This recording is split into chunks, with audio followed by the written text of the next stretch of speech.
So when I was growing up, I used to be all over the place and I didn't have any form of structure routine at all. It was just free flow. It was just think it, do it. Like I remember 11 o'clock at night time, I'd be in bed. I get a thought to go to the casino. So I'd just go to the casino, which is half an hour away, and I'd go there for like an hour or whatever, and I come back at 4. Then I used Mhm. to wake up like 2 in the afternoon the next day, and then I'd eat when I wanted. There was no routine, and I learnt from that you can't just live a life where you're like a wild lion just going off to mate and going off to hunt when it feels like it, because we're not wild. We're part of a society that has a structure, and therefore you need a structure. So routine, I feel, is very important, especially for people with active brains who have a tendency just to go everywhere. Mhm. Yeah, I agree. It also really much depends on the character. People who basically have no discipline, they the structure of a routine would help them to get things done if they, practice it, and then if they can kind of create that structure that really works for them. Other people, I mean, not just people who do not have discipline, also like for people who do have discipline, that they kind of need that kind of structure as well. And it also again depends what kind of person in general you are. In a sense, for some people, structure might be kind of confining. It feels limiting to some people, and for other people, yeah, it's necessary. I think it really depends. For me, I have phases where I have routines and that really helps me, and then I have phases where I don't really follow the routines that I had before so much anymore. But I do realize that after a while I fall back into, okay, I kind of need to structure my day a bit more again and see how it goes. And yeah. Yeah, so you need both. In order to appreciate one, you need to do the other, just like part of life, Yeah. really. Appreciate the sun, needs to be in the rain. But having a life without a routine versus a life with a routine, like naturally, we want to know where we're going. We want to feel like we have control, even though we don't have control. We want to feel like we do. So having a routine makes us feel like we have control because we can see how the day is going to play out. We're going to do this then. Otherwise, we're going into the unknown all the time. The unknown scares people. They don't know what's happening, what they're going to be doing. They could be going out for dinner, but they might have to cook dinner because they're waiting for their friends to Mm-hmm. come back because it's just free flow. So knowing like we're going out on this day to have this food gives people a sense of control. And I was watching on Netflix last night the coronavirus thing about how your body goes into fight or flight when it's stressed, and then what Mm-hmm. happens as a result of that. And it always comes down to the unknown of it's stressful thinking about the unknown, but your body goes into a flight or fight mode when it's thinking about the unknown. So if people live in the unknown and just free flow and without a calendar or routine, their body's going to always be in that, okay, am I going out for dinner? Am I need to do this? So that their levels of cortisol are going to be raised all the time, which ends up killing people. Like that stressful body. Having a calendar that says we're going to go out for dinner on a Saturday calms people, but for me, I actually prefer the unknown rather than calendar. Me too. I mean, if people need some kind of known structure, I would also suggest changing up their routine every once in a while. Otherwise, you just become predictable and your life becomes predictable, and that's also not what we want to do for the rest of our lives. We want to, like, having unpredictable moments or creating unpredictable moments is also important. And therefore, having a structure, yes, but changing it up as well, so that otherwise you know already what's going to happen all day, and that's also not the point in life if you just, live every day the same life and you don't change up anything of it after a while. You do need to change up things if you want to change up your life, and many people are not happy with their life actually, and they have a routine. Many people wake up, brush their teeth, eat breakfast, go to work, come back, watch TV, go back to bed. That's their routine. Are they happy with that? No, they're not. And that's also something that people need to change up. Then having a routine is good, but if it just keeps you in that uh, if that just keeps you being predictable for the rest of your life and you're not happy with it, then there's no point in that. That's a very good point, actually. Um, Having routine is important, but if it's the same all the time, then your brain knows what's coming, so it'll just relax because it doesn't have to worry about thinking because it knows that after Yeah. I've done this, then I just have to do my teeth. What you're saying Yeah. about changing your routine once in a while is crucial. It does make sense because if I know I find that obviously the brain, it takes 3 weeks for the brain to practice a new pattern. So if you just 21, scrap yeah. your routine, create a new routine, it takes time to get the time order correct, and then having to do this and do that and realizing, okay, I need to get out of my bed a little bit earlier because my teeth take a little longer than 5 minutes. So you Mm-hmm. have to adjust, but you have the routine, like the stepping stones of what is gonna happen, which is good. Like you've got that sense of control, but that excitement of the unknown, of always working towards something, like having a purpose. Your purpose is to structure your new routine. That's quite exciting because you're working towards a goal, which is simply just structuring your morning routine, but you kind of know where you're going, so you're not in the unknown. So that's actually very important. Having a routine, Yeah. but changing it. Absolutely, and also because many people they get so comfortable with their routine. They're so comfortable. They're not really happy, but they're comfortable. And that's also kind of a dangerous place to be in if you're not happy, because it just takes all the more energy and effort and courage to change things up if you're comfortable.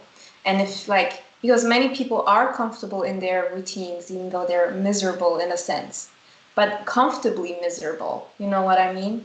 And that's what makes it very difficult for people wanting to change their life, because it means the unknown, which means it's scary for many people. They don't know how to deal with new situations because they don't really put themselves often in new situations, so that creates some kind of insecurity or fears about how to deal with whatever comes up then.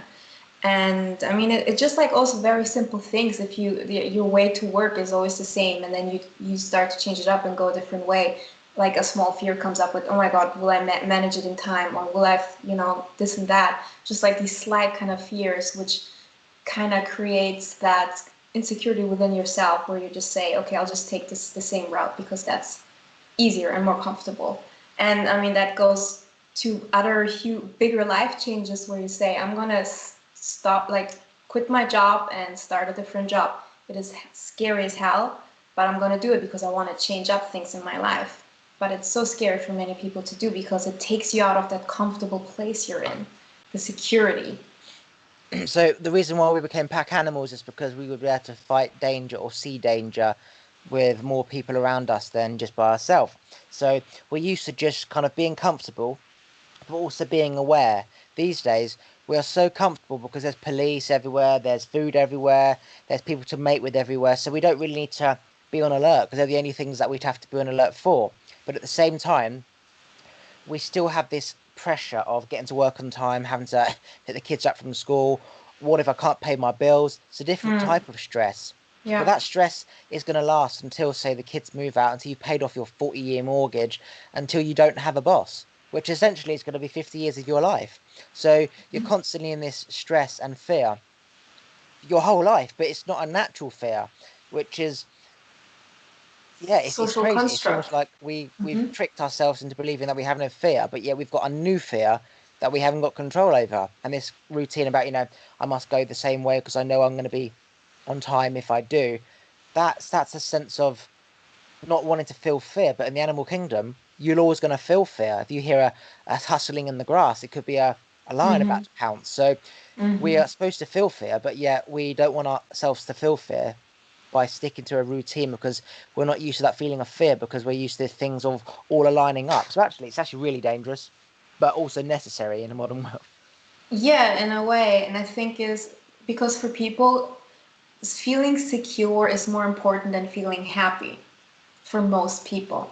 And that is why they keep doing what they're doing to keep that sense of security in their lives. Like, if I work this job, I can pay my bills. And if I do this, I can, stay in my apartment or whatnot. But if I decide to quit my job, that takes the security away. Will it make me happy? Well, that we do not know. That's something that we have to figure out ourselves.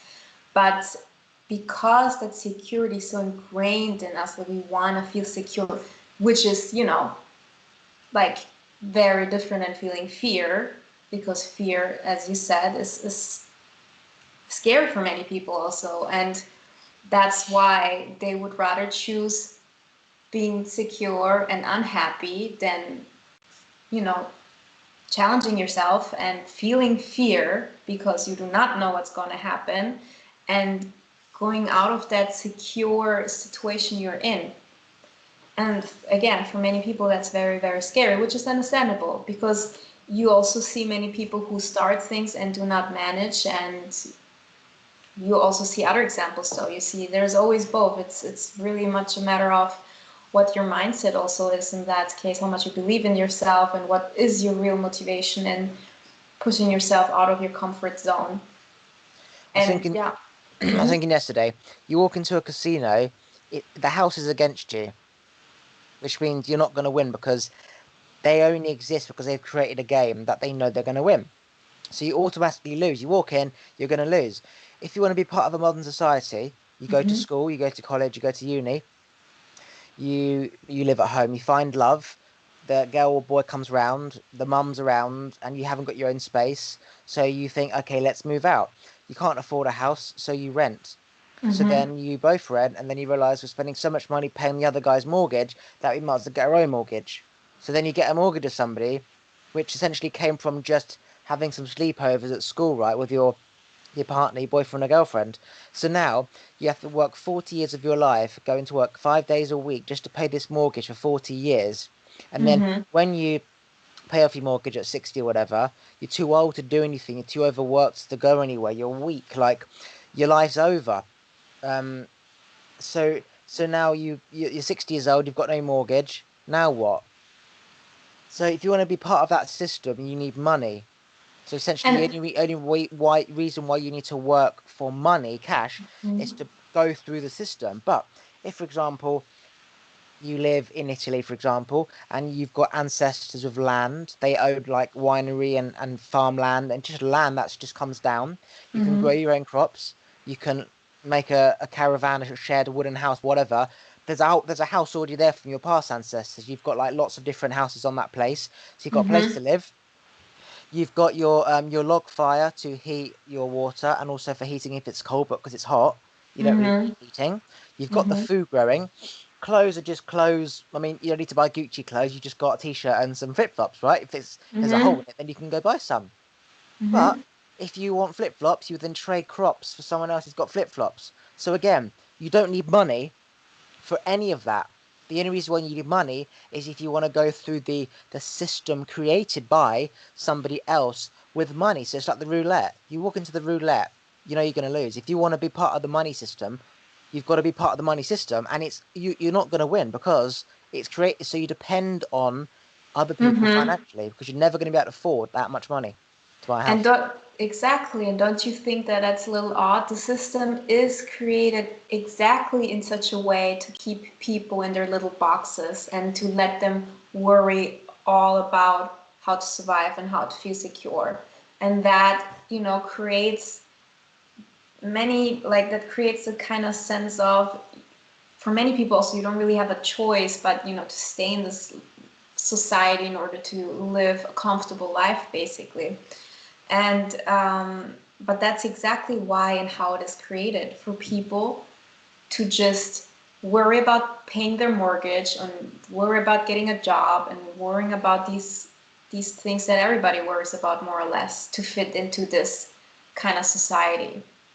But it's created because of that, so that people don't go past it, that people don't, go like move out of that kind of society, because that's also how you can have more control over everything. So yeah, it's crazy. For something like in order to get a mortgage, you need to have 30 grand saved, which probably will take, I don't know, 3, 4, 5 years, right? You need to have the bank will take away your house if you can't ever afford to pay it, right? But you need to have a stable job earning X amount of money, right? So now that's that Yeah. comfort zone of staying in a job rather than leaving. Mm-hmm. In order to even be considered for credit, you need a credit score. How do you get a credit score? You get a credit card. So you have to borrow money just to build up your score, Yeah. just to get a mortgage. It's Yeah. all a fucking scammy system where It everyone is. covers their ass along the way, and the only Mm-hmm. person who loses is you. And so it's crazy because then you start spending money now because you haven't got paid yet. So you spend it on the credit card, and I'll pay it off when I get paid next week. But then you've been spending more than what you've been earning. So Yeah. and then you realize, okay, if I earn 2 grand a month and I spend an extra £400 in that month, that's an Mm-hmm. extra week worth of work I have to now do or cut back on the week after. but yet your life has been built on spending X amount, going out for dinner this amount of times, spending this amount of clothes. So now it's like, well, do I either sacrifice my happiness, aka going out for dinner, buying clothes, or Mm-hmm. do I be disciplined? And it all comes down to, no, fuck the system. I'm going to be happy. I'm not going to let them tell me what to do. So then I'm going to get clothes on the credit card and go out for dinner. And you're essentially digging yourself your own damn hole. Because then it Yeah. becomes a punishment of, no, I'm not going to allow myself to be unhappy. But you're punishing yourself because you're trapped. And the only way out is to not be part of it. The only way to beat the casino is to never walk in the casino. Yes, and that's what I think many people are slowly starting to realize, that you have to think outside the box, which means outside the system, and create your life the way that best fits to you. But that also means that you have to believe in your abilities, in what you're good at, and how you can work with what you're good at, and not just what gives you good money. I mean, it starts also with people who go to college. They have to, pay for college. I mean, Germany is pretty good with that, so most people are pretty good supported with that. But for example, in the US, I'm not really sure in UK, but you have so much debt when you're done with studying, and then you pay the rest of your life paying off your debts, and that's already how it starts. And many people slowly, though, are starting to realize that and trying to work around that system. Still, in a way, working with what they have, but also creating a way of income and a way of life that better fits them and that makes them happy, in a sense, in a way. And that's, yeah. It's an actual joke. When you think about, you leave school, people are just children. They have no idea what the fuck they're going to do in their life. Their friends go to uni. They just want to go with their friends. So that they might as well go down the pub. You don't need to get yourself into 40 grand debt if you want to be with your friends. Go down the pub. So you get a 40 grand or something stupid, right? For a little shitty certificate. For it's like you're saying, I'm gonna have one job for the rest of my life, which people do, but kind of don't. Like most people do not have the same job forever.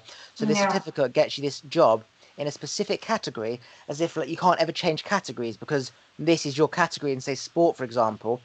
Mm-hmm. People do change. They go from sport to whatever. So it's like it was just a stepping stone to get you to a qualified job, and then the next job doesn't judge you based on the qualification field. They judge you Yeah. based on the credibility of that role of that job.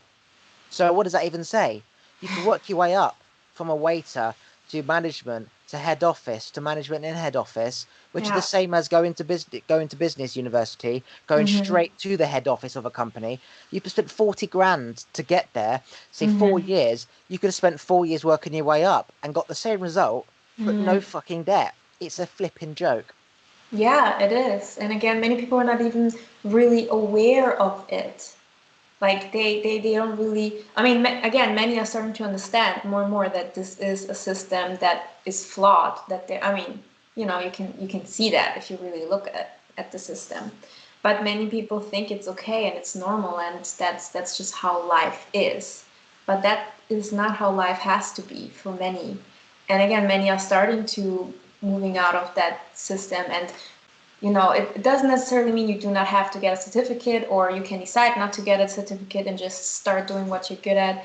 I mean, now what I'm doing, I don't have a certificate in what I'm doing now, and that's totally fine for me. I don't need a certificate in that.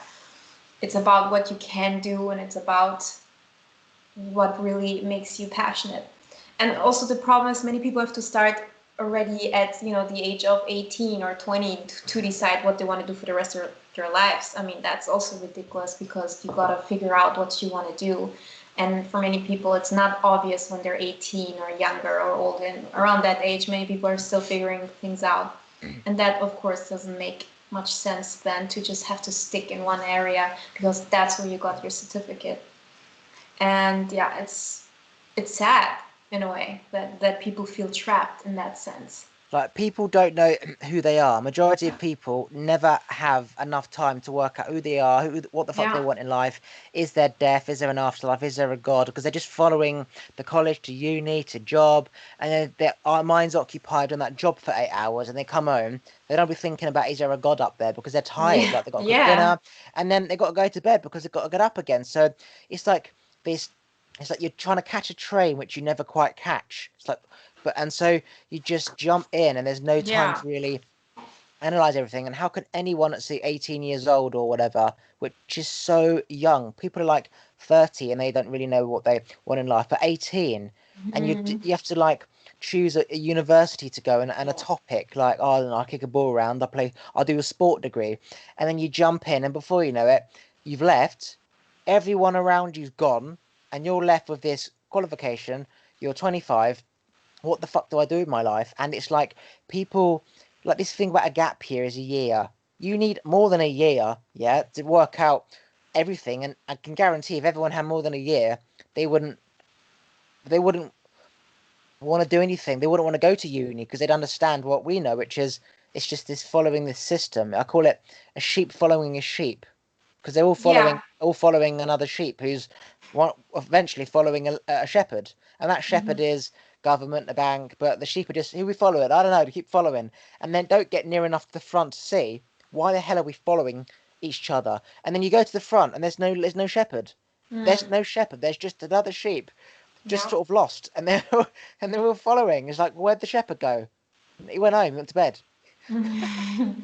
Yes, exactly. That's the thing. People, if people really understood how powerful they are in that sense that they can actually make a life the way that best fits them.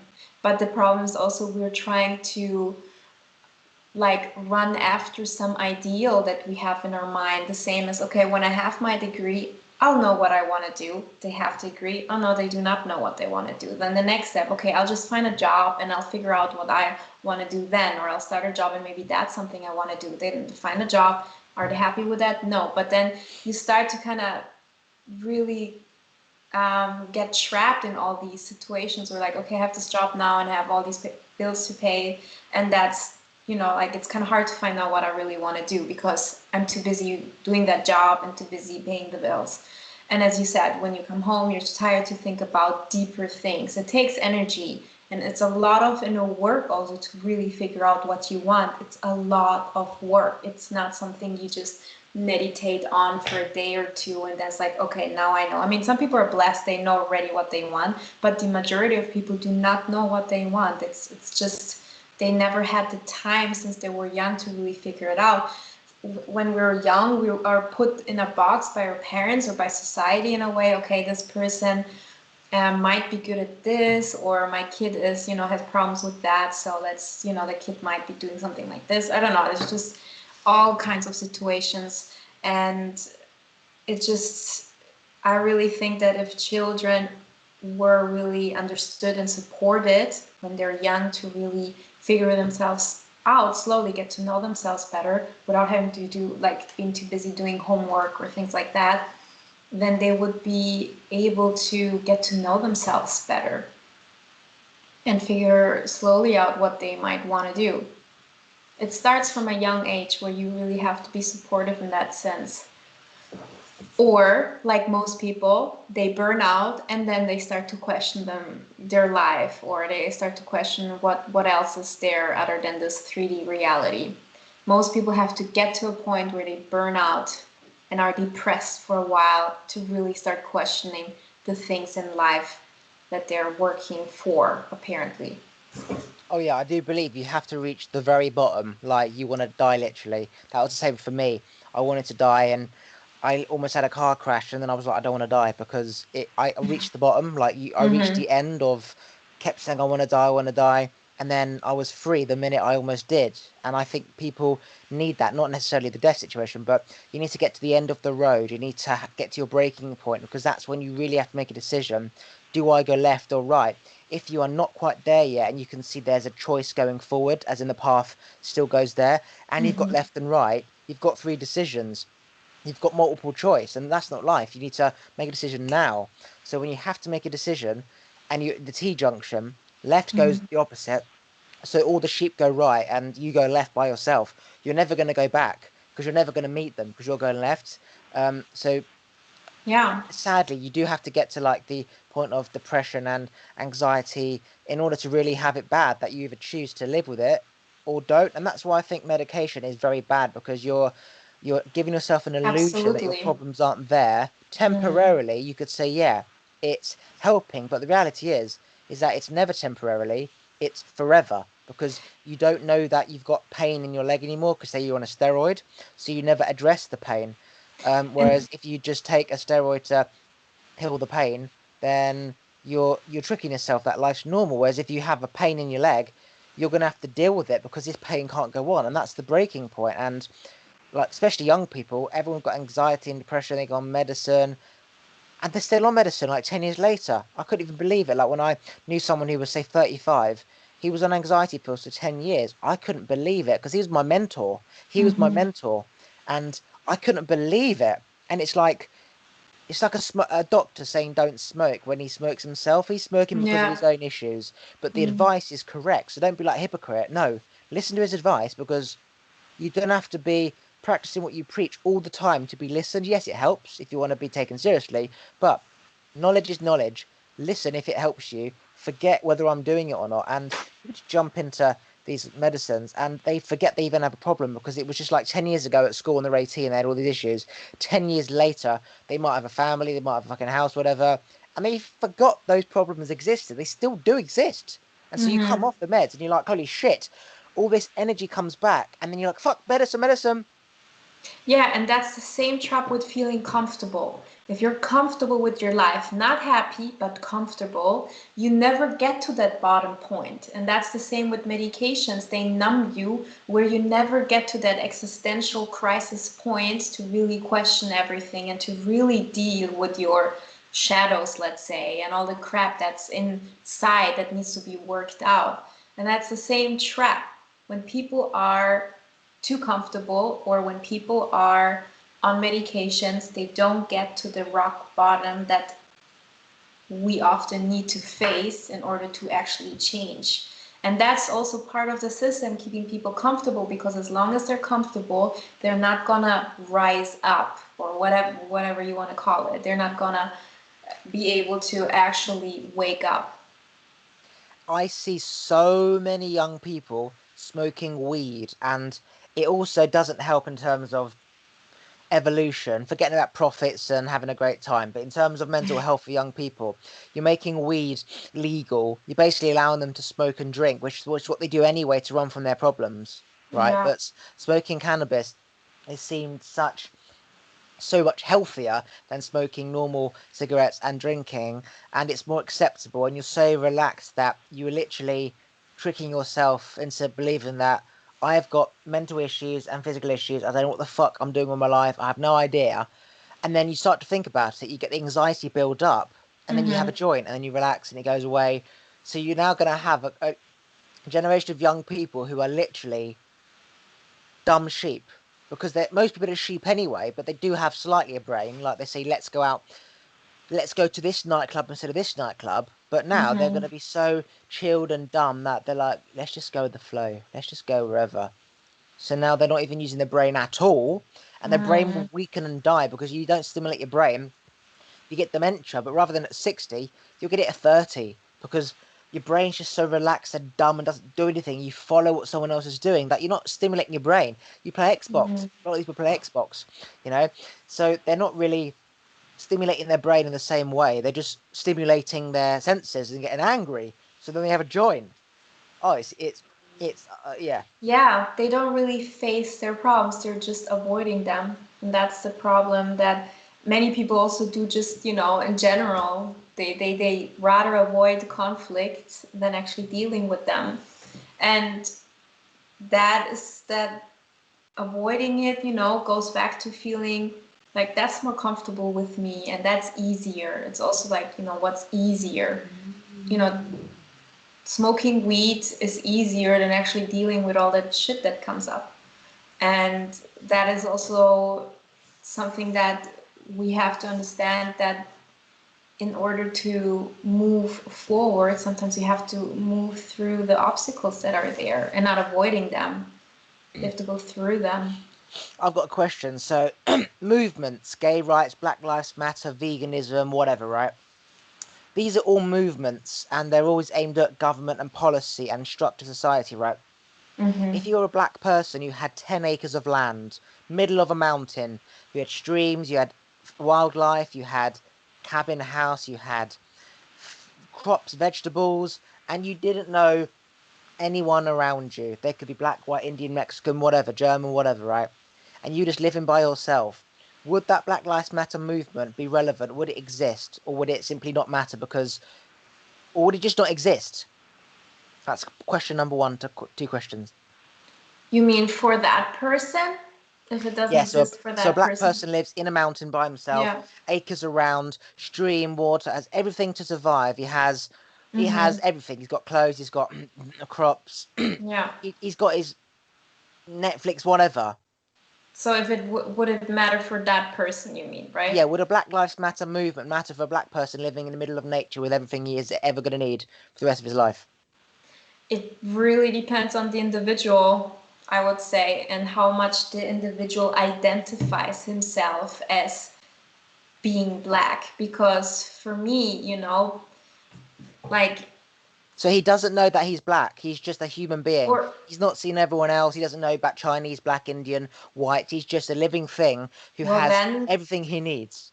then it wouldn't matter for him because he wouldn't understand the whole construct behind it. He won't be able to relate. Most people that get really ramped up with these things are people that relate to these constructs, to these situations. And if he does not, yeah, So the identify next himself. the next question is that means that all movements, Black Lives Matter movements, veganism, whatever, it's to do with challenging a system. And as we're speaking about the system, you're Mm-hmm. never going to fix the system because the system is created. Every law is put into place when enough people demand a new law. Yeah, So then they keep pushing the ball forward because if you go left, you're going to be pulled right until there's too much from right. You have to because you're going to go under otherwise. So then you put a law into place and then it's peaceful in the middle. Someone else comes along and then you write a policy. And then 30 years time pass, you've got gay rights passed, Black Lives Matter passed, veganism passed, whatever. And then there's something else. And it's the same thing that happens over and over again. So when you look at a system, you realize that systems, as I said, walking into the roulette, it's mm-hmm. against you as soon as you go into it. You can feel like when they pass a law for whatever movement that you are being heard, but the reality is society is still the same. Just you've written a law doesn't mean that society is going to change. You could say you can't smoke, people are going to smoke. You could say stop racism, it's always going to be there. So again, this is the answer to not seek out and follow the sheep crowd system and whatever, Absolutely. but go within and realize there's always going to be racism, there's always going to be people with depression, there's always going to be people eating animals, there's always going to be shit going on in the world, and you can't change it. You think you are by getting what you want in that moment, but the bigger picture, it's a system that is already against you. It's about getting you involved, getting you stimulated to be part of it. When the answer is just, as I said, be the black man in the mountain with nature, with a stream, with crops.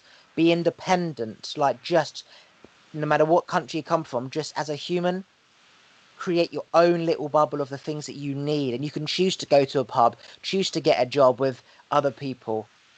That pretty much is the only answer because that has always been the answer. So don't be part of the system. Absolutely. And the thing is, there's nothing wrong, of course, to stand for something you absolutely believe in and to really, show that that's your point of view. The thing is, a belief is something that comes from within, and that is something that you cannot convince someone else by, telling them I'm vegan. You should be vegan, for example, because the vegan movement and also is also huge. I mean, like if that's something you believe in, then that is great, but you cannot tell someone else to believe in the same thing because it comes from within and not from the outside. I mean, if you see the person is interested and ask you questions, that's another thing, but going outside to protest against something that you really believe in is not wrong, but you cannot expect other people to be convinced by that because that comes from an understanding that people need to have from within, and also we all grew up with different circumstances, with a different belief system. All that is ingrained within us, and that is what makes us who we are. And that, putting all of that together, you have to really consider all the different aspects. And by just saying one thing, you cannot expect that all that is, not there. And that is why protesting, for example, creates more division than actually unity. I mean, it unites all the people that already believe that. It's like preaching to the choir, in my opinion, and then just showing the opposition that that's what you believe in, which again is not necessarily wrong, but that I do not think that that's what actually gonna change people and say, oh yeah, I see this huge group of people now protesting. I changed my mind. I actually believe that that's how it is. And again, there's nothing wrong with that, but it is not a way that you can change someone's beliefs in the sense, because there's so much more connected to that. There's so much more behind it. Yeah, what you're saying is true. It's irrelevant to the movement or the thing you're focusing on. It's a belief system. You're not in harmony. Your thoughts aren't in harmony with your surroundings. So let's just say you're gay and you want to get married. You can't get gay. You can't get married if you're gay. So you make it happen. So now your thoughts are in harmony with your surroundings. Mm-hmm. But for example, if for example in say Canada, you are not allowed to get married if you're gay, and then you move to England thinking that England you also can't get married if you're gay. But Mm-hmm. actually you can. Like it's completely legal. So you go online, you find some other people who've moved to England from Canada who believe that gay you can't get married if you're gay in England. So now there's like say 100 of them that believe in England you can't. They've not read the laws, they've not researched, they've just presumed that it's the same as Canada. So they go to London, they hold up their sign, UK should be for gay marriage rights. Mm-hmm. And they really believe that. And the police say, go home, no. And they get ramped up like, we're fighting for our rights. Gay people should be able to get married. And Mm-hmm. they're building up the anger and they get pushed back and they get told no. And it angers them. And then somebody says, you do know that you can get married if you're gay in England. And they're like, oh. So they go home. So that Mm-hmm. feeling of that disharmony now becomes in harmony. So you're right. It's a belief system, irrelevant to the system. It's I see this and it's not what I see. It's almost like I know that's a pepper. You're telling me it's a chili. It's not. It's a fucking pepper, right? So, but that's just until you get told actually it's part of the pepper family. They said it was a pepper, which they are correct, but you are Mm. thinking it's a chili based on one word, but it's all part of the family. No one's right, no one's wrong. So you're just harmonizing up your thoughts. So Yeah. eventually, so that does say that it's a feeling versus a need for change in the outside, because change, as we know, comes from within, and it could be anything. It could just be, I want a Jack Russell. You sold me a Staffy, and I know it's not a Jack Russell. So you sell the Staffy, and you get a Jack Russell, and then you're happy until the next thing comes along. Yeah.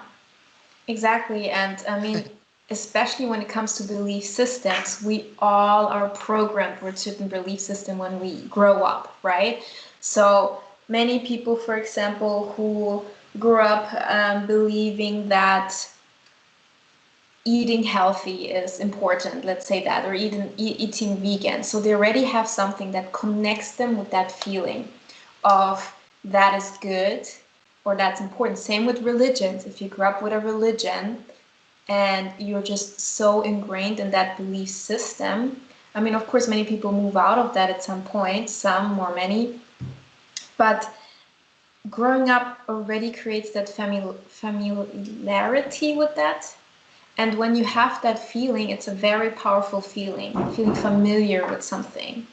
That creates that connection, which means that if you compare that person with somebody who never heard anything about religion, they don't have this familiar feeling with that, and that belief system is not there. So you try to explain somebody like that what you feel, but it has to come from that person's desire wanting to connect with it or not. That's the same thing with race. That's a huge problem, of course. Many people who feel discriminated. It's all a belief system, because if we really look within, It's just, what the only thing that differs is the pigmentation in the skin and the culture we grew up in, because they have different cultures, of course, but it doesn't really change us as a human being, the value of which we hold from within.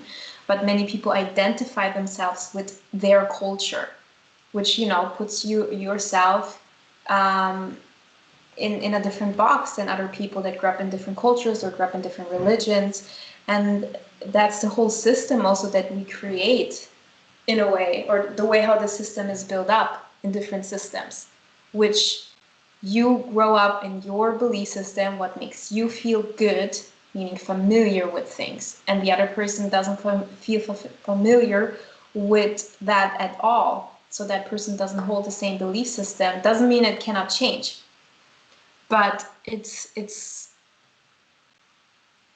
people need to have the desire of wanting to understand another belief or another belief system, let's say, in order to really make a change for themselves. We have, as you said, it comes from within, and we have to be willing to change. Otherwise, no one is gonna make you force to change. I mean, they will try maybe, but it's not gonna work. It has to come from within, as you said. So that's the same as death. People fear death because it makes them imagine, if I died right now, what would I regret? What would I wish I did? And what that's saying is there's things right now in your life that you know you should be doing. You should be reaching out to parents and forgiving them. You should be like learning to love a friend more and stop being a twat to people. Like that's your guilt. Not they're not scared of death. They're Mm-hmm. scared of that feeling of that what they get when they think of death, which is looking back at their life. Did they do the life that what did they live the life they wanted to live? Did they were they a nice person? And it's their conscience saying you're a prick to people, mate. And they Mm-hmm. don't like that feeling, so they run from the death, just like going on medication when they have a bad leg or anxiety. They don't want to deal with the problems, and it's crazy because you can deal with almost every problem within a month. Self work for a month, you are free forever, or you can keep kicking the can down the road. And I know for a fact I Yeah. healed every problem in 3 weeks because I just did everything that I was fearing. I gave Mm. back things that I owed people. I paid off my debts. I got money back from people. I gave property back that I'd borrowed. I forgave people from the past. I didn't like how I treated my parents, so I changed. I changed everything. And then I was free because that nervousness of shit, I shouldn't be doing that, didn't exist. And anyone can do that just by becoming aware that that's all that they fear is the unknown. Yeah. And Mm-hmm. the unknown is just kind of the future when you get there of did I do the things I wanted to do in the past, which is now the present. So you merge it all together and you're like, just write down all the stuff that you know you should be doing, do it. And that fear won't exist. It literally won't exist. It's like feeling of speaking on stage only exists when you feel like you're going to go on stage. But if you're not going to go on stage, it doesn't exist. Yeah. Yeah, absolutely. And I think that's very essential to really deal with that if you really want to get to a point in life where you really feel happy and fulfilled. You have to deal with that. Yeah. And do you think that do you have any fears of death? Not really, no. I do not have fears. No, not not when it comes to that. More fear of not having done enough in my life, basically, but not of death itself. That's No, exactly what it is. People exactly, fear that they aren't going to have done all the things they wanted to do, and that nervousness exactly. makes them avoid the situation, avoid thinking about death. I mean, I had the same fear. I Hmm. just, all I ever thought about was death, and I wasn't doing anything that I wanted to do. I wasn't living the life I wanted to live. I was procrastinating. I was prolonging everything. I had guilt. I had things I should have done, and it was just too much. And that's the point where you just run, you drink, whatever, because it relaxes your nervous system, which means you can't think anymore. And I now I'm not excited to die, but it doesn't bother me. It's just when I die, that's it. End of story. All I can really do is all the things I want to do now. And I don't fear death. I embrace it. It's almost like I look forward to it because I did believe in afterlives, as in, right, it's Hmm. like a holiday. I've gone to Spain. Now I can go to France, which is when you die. But again, that's a belief system. That's why people have this Yeah, belief about afterlife, God, because they're thinking the same as us. Is that it? Is this all there is to life? Just, is this it? The answer is yes. So you have to believe that there's an afterlife, there's a God, because otherwise, it's like, what's the fucking point in any of it? You just got to keep going. Um, so yeah, I strongly recommend people face death and whatever you. There's a thing on Netflix called Sinner, right? I Mm-hmm. suggest everyone watch it. Sinner, series three, and it's Mm-hmm. this person who is obsessed with getting to the edge, Mm-hmm. facing the edge, right? Mm-hmm. And this police person knows that he has killed two people, right? But rather than the policeman having any proof, he then tries to get the policeman to understand it from his point of view. And he then goes to the woods and he writes a confession letter of these deaths, gives it to the policeman. The policeman gets buried underground. They put slabs of wood on top and they put mud on top. So now this policeman is underground with the note, and he says, if anyone finds you, you'll have the proof that I kill people. So it's in the policeman's best interest to kind of do it because he's got the note. And Yeah. then he puts an oxygen funnel down so he can breathe, and he doesn't know when he's going to get let up. He then pulls the oxygen funnel, and the policeman thinks, shit, he's tricked me. I'm going to Mm-hmm. die. So then the policeman goes through all the stuff that happened when he was younger with his parents and his children and his brother and all the things he regrets or whatever, thinking he's going to die. And then 8 hours later, he digs him up. The point was that he didn't know he wasn't going to die. He thought he was going to die. Yeah. So he now has to really think. It's like the flashback of when you have a car accident. You get this flashbacks of all the stuff that you wish you could have done, how you treated your parents, and it haunts you. So now all you've got to do is do it. But you only know until you get to the end of the breaking point that this is the things that I need to do, which is why death scares people because they're And facing just what they should be doing. exactly, just yesterday I watched with a friend. Do you know Darren Brown? I'm Yes, pretty sure fucking you must. love. Obsessed He's with that awesome. person. I was Yes, obsessed growing up. he's awesome. And we watched an episode of Apocalypse. He Yeah. made. Have you seen it? Yeah. Yep, seen all of So it. he Obsessed. Yes, okay, good. So we saw Apocalypse, and this guy that was part of the experiment without knowing that he was in an experiment or social, it was like a social experiment, right? And he thought that the world ended basically, and there are zombies outside, and he's, separated from his family.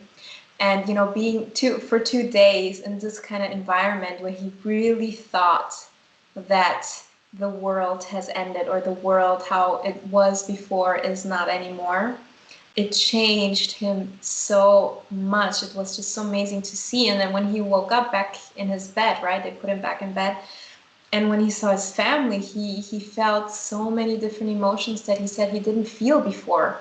He didn't even know that he actually can feel that much. And that's also that shows that he was so comfortable before. He was never really, challenged in his life, where he couldn't really bring up all that was actually inside of him.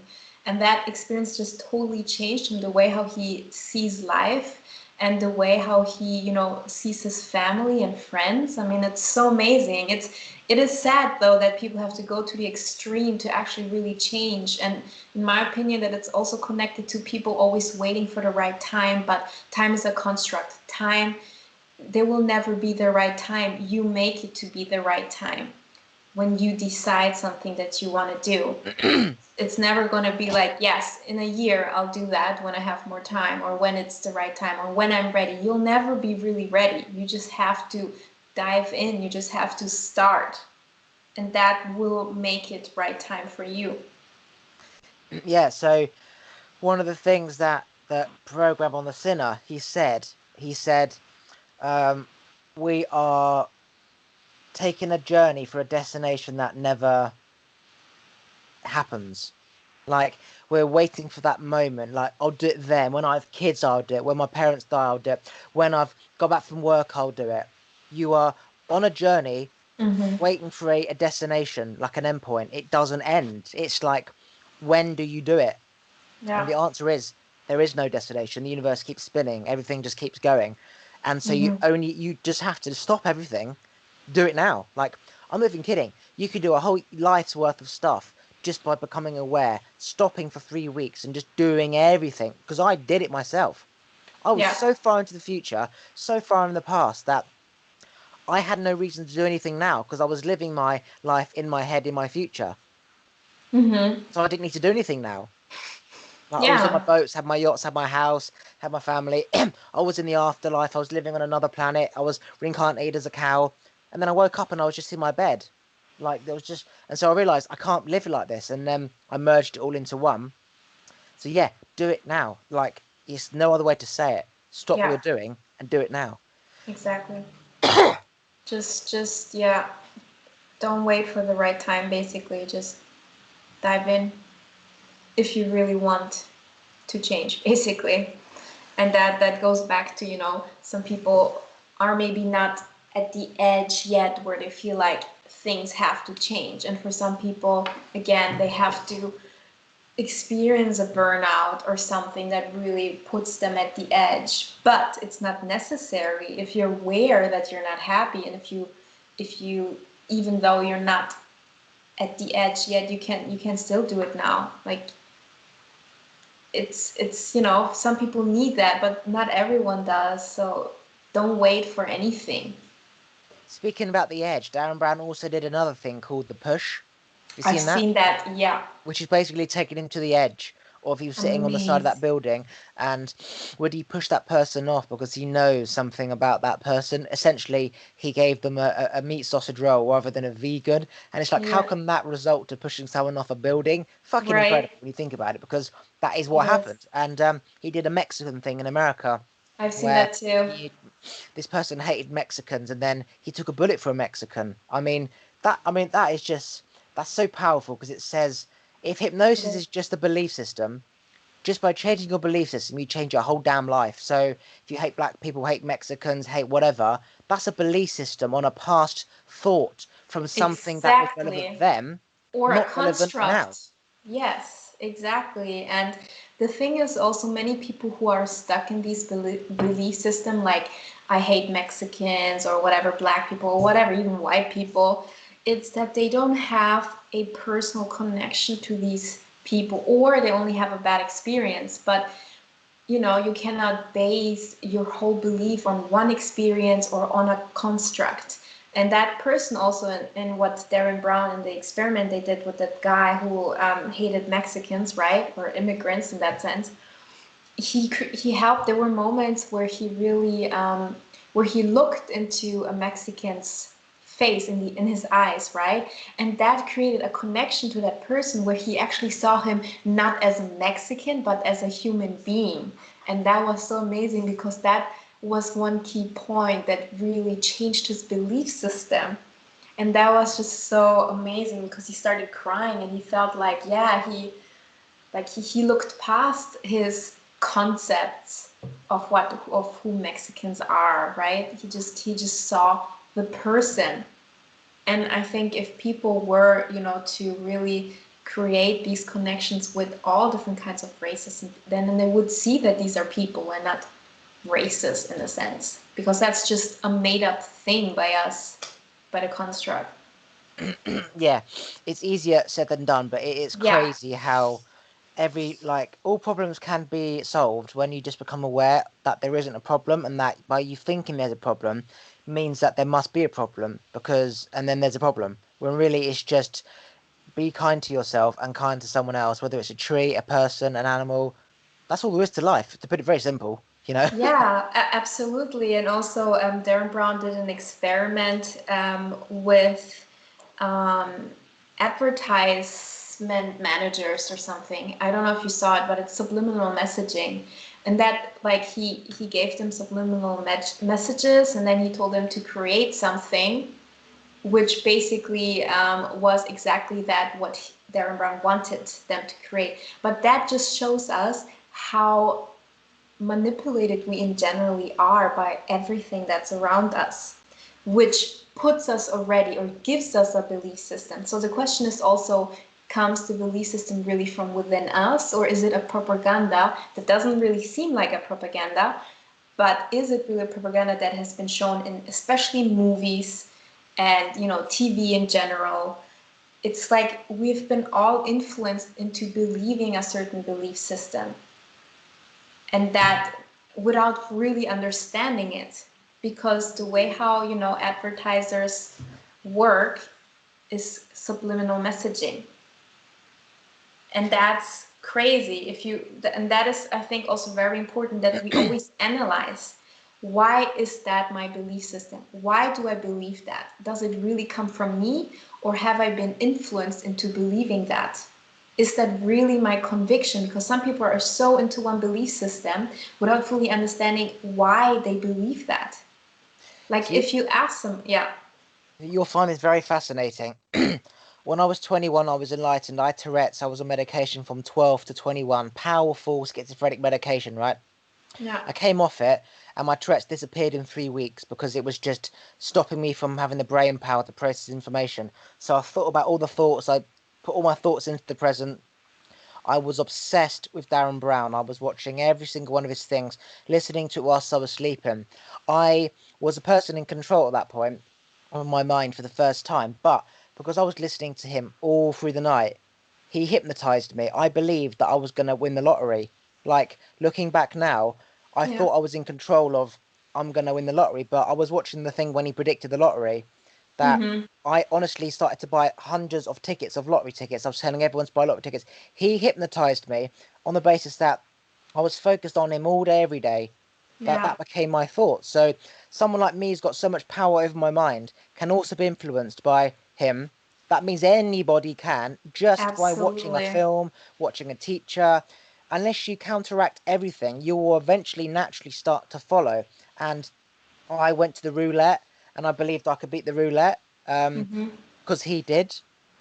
And I had the abilities to do certain things because it's just, the ability to whatever. But point was that I believed I could, and I believed I could do the lottery. Mm-hmm. He hypnotized me without me even realizing.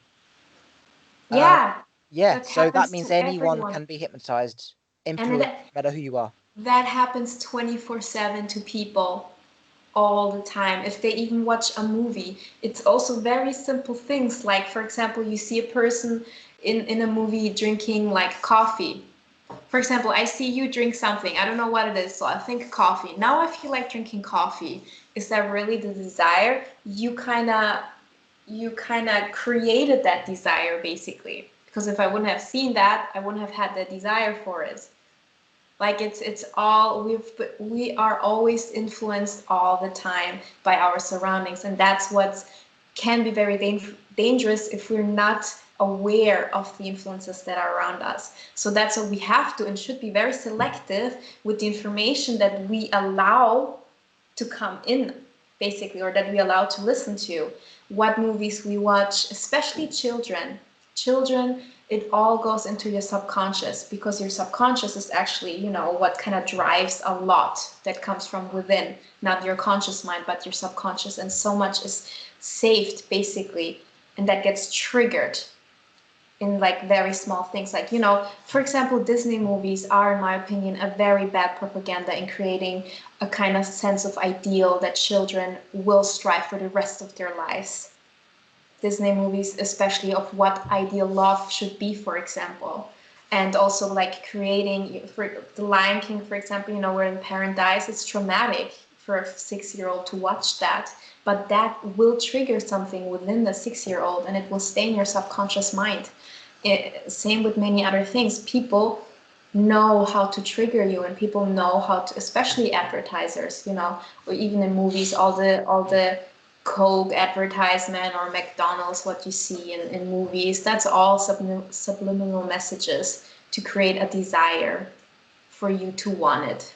I went and saw Darren Brown live, and he made Cool. everyone he hypnotized everyone in the audience, and he basically said, sit down if it hasn't worked, and the rest who are stood up were in the trance. I tried to counteract it. I just stood up, pretending that he was working on me, and hopefully he picked me to go on stage. Um, but it didn't work. I cannot be hypnotized when I'm aware of what's Yes. happening. But Yes. at the same time, I know from listening to the Dan Brown stuff, his thoughts became my thoughts, which I was convinced was my thoughts. So it means that anyone can. But what I'm trying to get at is that he can put thoughts into people's minds. So you don't even need to show a Disney movie. You don't Yeah. even need to show something subliminally. you can do it just with thoughts. So what does that even say? It says that anyone can put thoughts in anyone's head without even showing anything. You don't know. There could be 5 people in a room. One Mm-hmm. person says, you'll get McDonald's, you'll get Greg's, you'll get McDonald's, KFC, Starbucks, coffee, you'll go whatever. And you think it's your thought, but it isn't. And they didn't even Yeah. show anything. So that is even more crazy. The fact that people don't even need physical Just things to put things in your head. They can literally just in a room say, get a McDonald's and leave. And everyone goes McDonald's. yeah, and that to get to that point, you need to be programmed in a way, which means it starts from small. All the program that gets into you is saved basically in your subconscious, which then can be triggered really easily later by just thoughts or words. And that's also how Darren Brown showed some experiments where he, made people steal money, for example. He had to train them first by seeing and by listening to certain kind of music and some triggering words. And then all it took later on was just a few images or just a sound, and it triggered it right away. So we are, in a sense, from small already programmed to be triggered later on with just something really fast or really like something small, basically, nothing big. So it's all a part of um, like that's why deprogramming takes a while. We have to deprogram from all the messages that we've been bombarded with, because we get messages from everywhere just by looking at a wall, or I mean some advertisement. It's all very, like, the colors they use and all that, it's all connected. So like by something that you watched and then you see that can already trigger it, because it's all in the subconscious without us being aware of it. Yeah, I recommend you and anyone listening to YouTube Darren Brown and get obsessed with his stuff because everything that he's ever done, his shows, his TV programs, it's all on YouTube. Like his own channel, Yeah. it's all there. Get obsessed because he basically is everything we're speaking about. Everything that I thought about, he thought about, but he put it into action with like a show. It's Yeah, incredible. yeah. And he was, and that's something that also really blew me away, was that he was able to convert people. I don't know if you saw it, but he was able to convert atheists I've seen into, everything you've on yeah, about. I've seen it. okay. Star signs. He made people believe they were punched in a judo room based on the mind. He made people It's like fake psychics crazy. expose Jesus people. Everything that is there to be thought about, he Yeah. thought about, but he put it into action to prove that it's all in our mind. That is I why mean, he's incredible. Like incredible. yeah, it's really incredible. And I mean, I do believe that in higher powers, for example, I do believe that there's much more than this 3D reality. But I also think that, if you have the capabilities like Darren Brown to really understand the human psychic, then you can, be very dangerous. I mean, we're lucky that Darren Brown is a good guy and he just, wants to Damn show right. people stuff. But there are people who have the same abilities like him and that use it against humanity in more simple, like not more simple ways, but they use this ability in movies and things like that to kind of create a certain belief system within us. They don't do it as bold maybe as Darren Brown shows it, but they still use this kind of technique and ability to manipulate us in certain ways. And that's the same with all these different movements and belief systems. They're all triggered. Right. Plug anything you want to plug, social medias, websites, whatever you're doing now. Well, Instagram, light being codes. I'm an intuitive artist. I create light beings, basically light language, and yeah, website lightbeingcodes.com. Okay, I'm gonna stop recording right there and I'll say goodbye.